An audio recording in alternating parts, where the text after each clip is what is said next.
you the process that we're moving down. Yes. You know, last January when we all voted to move ahead with planning and to hire an architect,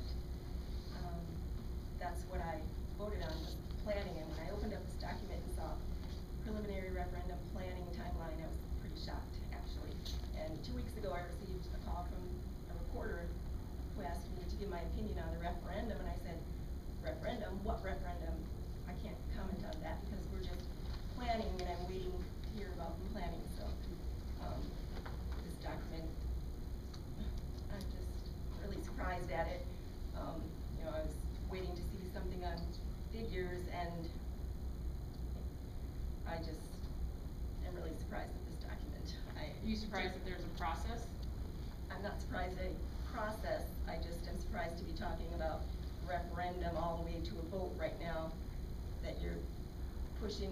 I mean, we're saying we're not talking about a referendum now, but clearly we are talking about a referendum, and I just think well, we're talking about the potential of a referendum, and our community has made it very clear to us that they want to see what kind of planning we're doing, and the end result is to be transparent enough to tell our community there's a potential referendum, and it could be in November. You as a board and the community as a whole will come back to us and say, that's too quick, we don't want that. But we shouldn't be going out and not letting people know that this could lead to a referendum. That's not being very transparent or honest.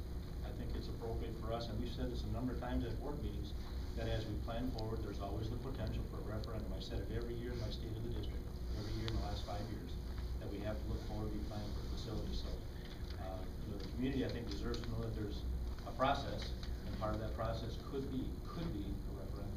Well, that's exactly correct, and I think we found in having worked with a lot of districts, I personally have been involved in more than 150 referenda, that no matter where you are in the process, whether you're 3 years or 3 months from it, someone's always talking about the end result. So the minute you start saying we have facility needs, whether that's replacing a boiler or adding an addition or building a new school, people immediately start talking about, well, what is the referendum? And the process, hopefully, if people take the time to look at the process, they'll see that this is in fact a very open, very transparent process that's establishing benchmarks for you to go along. And that's based on what the community is telling you and what your staff is telling you about meeting these needs and addressing them in a reasonable way. If someone wants to pick up a timeline and say, look, they're already set for November, then they're not reading it and they're not looking at it. And hopefully as a board you understand that's the process we're suggesting. If you're not ready to go to referendum, then that's absolutely appropriate. And I've been involved with many districts that as the processes move forward, we have actually been the ones saying, based on what we're hearing, based on what we're seeing, your community is not ready for this. We should adjust this timeline and try and prepare a solution that they're ready for when that's appropriate.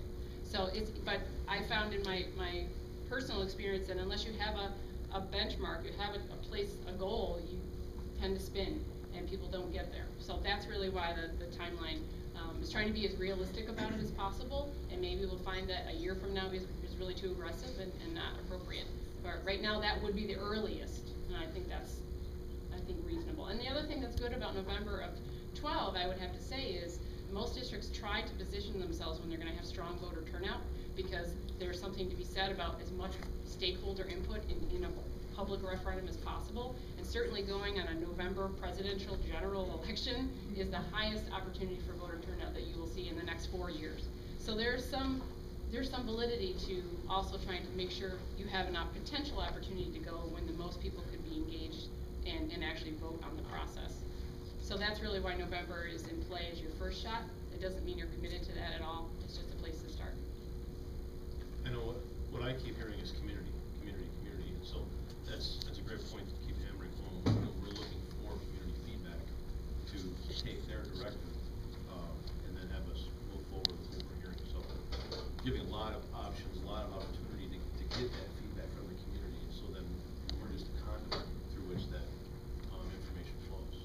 Well, and the process is designed so there is that layering of it. If you just simply have one meeting and you say down the road, well, we had a public meeting about a potential referendum and we had 80 people show up. Okay, well, that was one opportunity at one time. Well, it didn't work for other people. You know, I think we need to be realistic about what you're doing. You're putting word out there to everyone. You're educating them. You're going to make sure the website is a great resource. We're going to have these workshops. We're having 2 of them. We're also going to layer that back out with another broad community survey, which you guys have had some of the strongest responses people responding is great. And then benchmarking from there. If you still need more input, and people will find other ways to do that in the fall too. Well, we learned a great deal from the last referendum is that people want answers. They don't want to guess what's going on. And to withhold anything from them in terms of what we're planning, how we're planning, when could we be going to a referendum, is something that they will not appreciate if we do that. And we've got to be communicating all those things up front. Right. That's absolutely correct, and I would defer to former board member Mary Karalevich. I think you would agree with that, our defeat last time was we weren't transparent enough, we didn't have a timeline, we didn't have a direction in mind, and that defeated us. Would you agree? I would agree. And the community spoke, and that's exactly what was supposed to happen. Well, and you know, it has to be flexible and it has to be fluid, because there's all kinds of things that might affect the timeline as you're going through, but you gotta have a plan. So, hopefully that was helpful, and I think we anticipate being back in January with some of those numbers and options, at least a first stab at them. I guess, you know, I keep emphasizing it's facilities planning, like Dr. Paz mentioned, it's really planning for facilities, and the end game may not be a referendum. That, to me, the referendum is really just a financing issue. We could very well address these in a different way, more piecemeal, possibly. And really, it's that's really just a financing option of whatever it is that we're planning to do. Right. So I'm not that scared by the word. Yeah, this doesn't say referendum planning on it. It talks about facility Facilities planning, planning. because it is. But for your internal planning, you know, it boils down to that being part of it.